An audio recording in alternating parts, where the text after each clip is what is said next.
C'est Lucie, Franck et Aïcha qui essaient de raconter leur histoire. Attends, c'est l'histoire d'une route. Comment ça, l'histoire d'une route? C'est pas la route, le personnage principal. Elle a un peu raison. Il était une fois tout un village. Il était une fois un jour d'été. Il était une fois un jour d'été au bord d'une route. Il était une fois au bord d'une route, un jour d'été, un camion. Il était une fois un camion, une route, un été et 3 petites filles plus une. Il était une fois un camion sur une route l'été et 4 petites filles moins une. Sur la scène, c'est bien 3 petites filles qui se révèlent, qui se racontent à nous. Des petites filles, les mains tachées par le jeu, les pieds dans la terre, débordantes de vie. On comprend qu'il leur est arrivé un accident grave. Il y a aussi une 4e petite fille, mais qu'on ne voit pas. On sent qu'il lui est peut-être arrivé quelque chose de plus grave encore. On finit par comprendre que Elena, elle a survécu.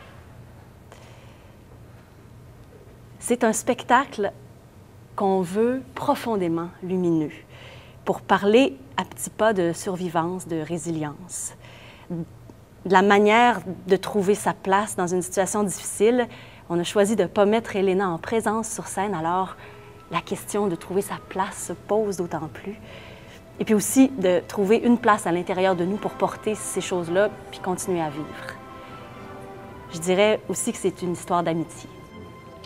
J'ai une affection toute particulière sur la recherche d'articulation entre la danse et le théâtre, entre le mouvement et le texte. Et en découvrant le travail d'Erika, j'ai découvert un monde à la fois foisonnant de musicalité, de poésie, et à la fois millimétré, qui permet vraiment de créer une danse qui s'y attache, qui s'y relie. Et donc j'ai proposé à Erika de travailler, d'écrire un texte qui serait un texte dansé. C'est la plus belle journée de l'été.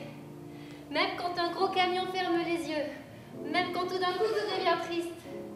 Même quand tout d'un coup c'est la plus triste des plus tristes de toutes les journées de tous les étés. Une autre main. Une flamme. Un arbre couché. C'est un pont suspendu. Ah oui. On a eu aussi très vite cette image de ces 3 filles en rouge qui ne s'épuisent pas, qui sont dans cette énergie du moment, cette énergie vive, à l'image un peu de cette jeunesse qui s'arrête jamais en fait. Donc voilà, on avait envie de travailler sur particulièrement un spectacle de danse-théâtre ou de théâtre-danse, avec des interprètes qui sont à la fois danseuses, comédiennes, qui sont avant tout les porteuses de nos envies millimétrées, en fait. On a choisi de travailler avec des collaborateurs à la fois français et québécois. C'était un petit peu pour chacun la possibilité d'apporter un peu le meilleur de nos deux mondes, de ce qui nous anime. Et puis, ça nous permet de travailler avec des personnes qui, chacun de leur manière, apportent leur travail, leurs envies, leur créativité, leurs émotions, leur lumière.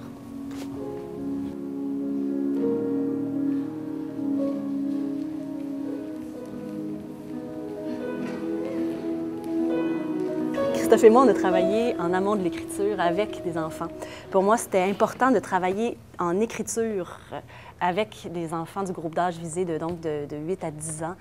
J'avais envie d'entendre leurs mots à eux, leur façon de nommer ce passage, de nommer la perte. Christophe aussi a travaillé, mais le mouvement, le mot, l'articulation des deux avec les enfants, voir comment ça pouvait se vivre dans leur corps. On a travaillé séparément et ensemble au Québec et en France. Ce qui m'a marqué dans ça, c'est que les enfants ont des mots lucides, mais sans la charge des adultes. Et j'ai eu très envie que ça s'entende dans ce texte-là. Donc, pas d'une légèreté à tout prix, mais de cette espèce de regard naturellement tourné vers la vie qu'ont les enfants.